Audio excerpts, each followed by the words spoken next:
Shalom saudaraku yang kekasih dalam Tuhan Yesus Kristus. Selamat malam, salam sejahtera untuk kita semua, dimanapun saudara-saudara berada. Selamat datang kembali di Renungan Kristen malam hari ini. Kiranya damai dan sukacita oleh Roh Kudus melimpah dalam hati dan kehidupan saudara semua, dan semoga saudara semua dalam keadaan sehat selalu. Sebelum kita mendengarkan renungan firman Tuhan, mari sama-sama kita berdoa. Bapa kami yang di sorga, Bapa yang baik dan penuh kasih sayang, Bapa di dalam nama Tuhan Yesus Kristus. Kami mengucap syukur Tuhan, oleh karena pertolongan-Mu di sepanjang hari ini, kami boleh dimampukan Tuhan, untuk melewati hari ini, melakukan tugas tanggung jawab kami, mengerjakan segala aktivitas kami, dengan pertolongan Tuhan. Terima kasih ya Tuhan, pada saat ini kami kembali akan merenungkan firman-Mu. Berbicaralah pada kami, urapi kami, jamah hati kami, supaya kami dapat mengerti akan maksud firman-Mu. Terima kasih Tuhan, dalam nama Tuhan Yesus Kristus, kami berdoa. Amin. Saudaraku, ayat renungan kita pada malam hari ini terdapat dalam kitab Habakuk pasal 3, ayat 17-19, yang berbunyi demikian.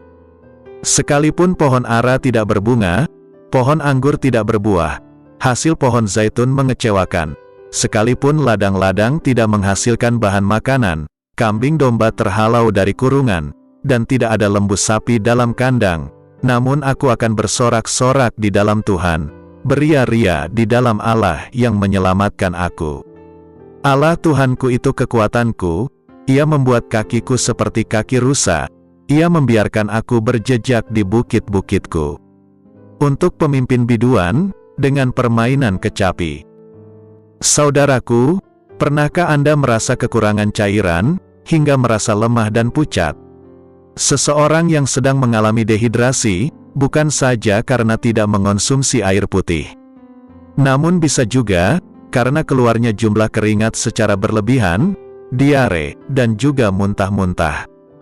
Jumlah kehilangan cairan dalam tubuh lebih banyak dibandingkan jumlah asupan cairan dalam tubuh.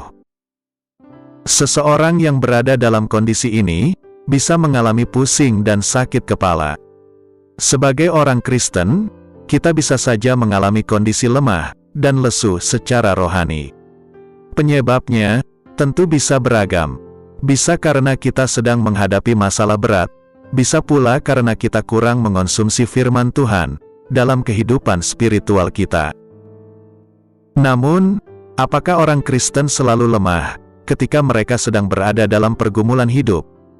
Paulus berkata kepada orang percaya di Korintus bahwa dia pernah berada dalam kondisi kelemahan, dalam siksaan, dalam kesukaran, penganiayaan, dan kesesakan oleh karena Kristus. Seperti yang tertulis dalam kitab 2 Korintus pasal 12, ayat 9-10, yang berbunyi demikian. Tetapi jawab Tuhan kepadaku, cukuplah kasih karuniaku bagimu, sebab justru dalam kelemahanlah, kuasaku menjadi sempurna. Sebab itu, terlebih suka aku bermegah atas kelemahanku, supaya kuasa Kristus turun menaungi aku. Karena itu, aku senang dan rela di dalam kelemahan, di dalam siksaan, di dalam kesukaran, di dalam penganiayaan, dan kesesakan, oleh karena Kristus. Sebab jika aku lemah, maka aku kuat. Namun anehnya, Paulus berkata, sebab jika aku lemah, maka aku kuat. Apa yang Paulus katakan, sangatlah sukar untuk dipahami secara alami. Seseorang bisa lemah dan tak berdaya, tentu karena kondisi luar, yang bisa berat dan membebani. Apa yang Paulus sebutkan, bukanlah hal-hal yang baik, melainkan situasi yang sangat berbanding terbalik, dengan keadaan yang nyaman dan kondusif.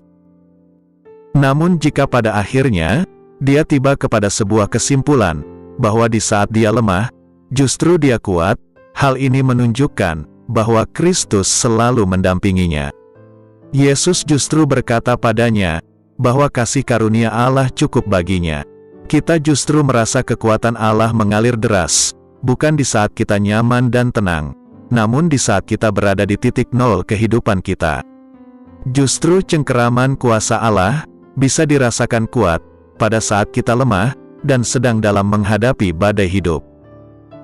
Tuhan tahu bahwa kita membutuhkan Dia, terlebih tatkala kita sedang berjuang dalam pertandingan iman.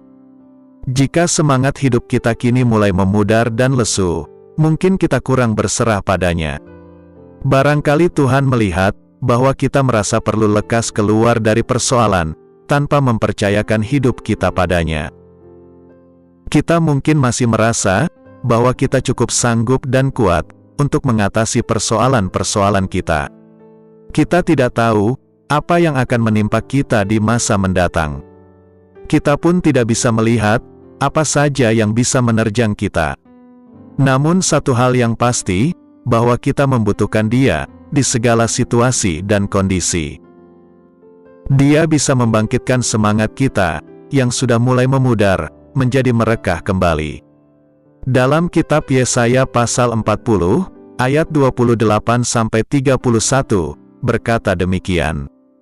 Tidakkah kau tahu dan tidakkah kau dengar, Tuhan ialah Allah kekal, yang menciptakan bumi dari ujung ke ujung.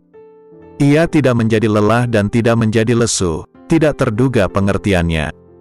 Dia memberi kekuatan kepada yang lelah, dan menambah semangat kepada yang tiada berdaya. Orang-orang muda menjadi lelah dan lesu, dan teruna-teruna jatuh tersandung. Tetapi orang-orang yang menanti-nantikan Tuhan, mendapat kekuatan baru. Mereka seumpama Raja Wali, yang naik terbang dengan kekuatan sayapnya. Mereka berlari dan tidak menjadi lesu, mereka berjalan dan tidak menjadi lelah.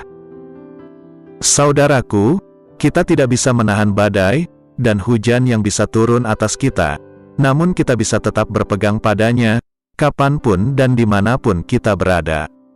Kita tidak bisa menyetel musim apa yang akan kita alami dan hadapi. Namun percayalah, bahwa Dia ada di setiap musim dalam hidup kita. Berbahagialah orang yang mendengarkan, dan yang melakukan firman Tuhan. Amin. Tuhan Yesus memberkati. Demikianlah renungan firman Tuhan pada malam hari ini. Semoga menjadi berkat bagi kita semua.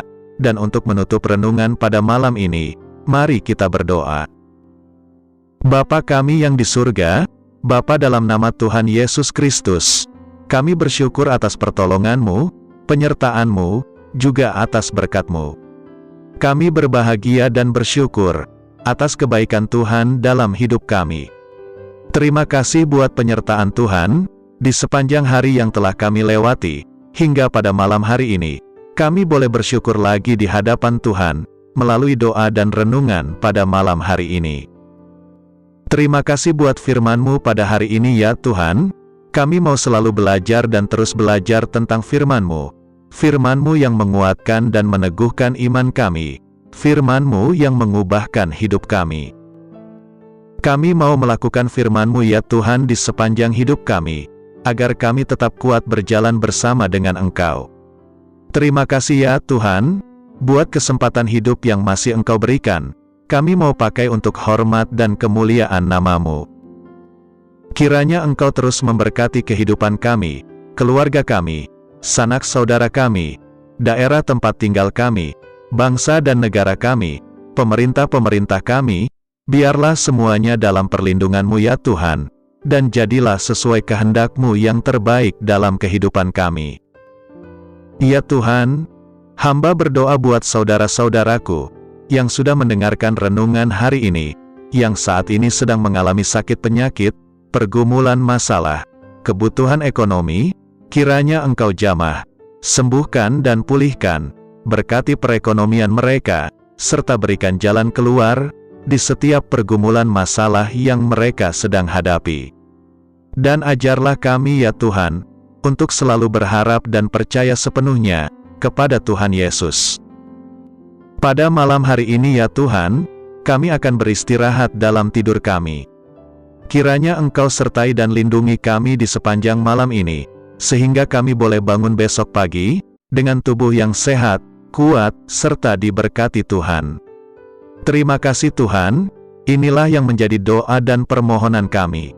Dalam nama Tuhan Yesus, kami berdoa. Amin.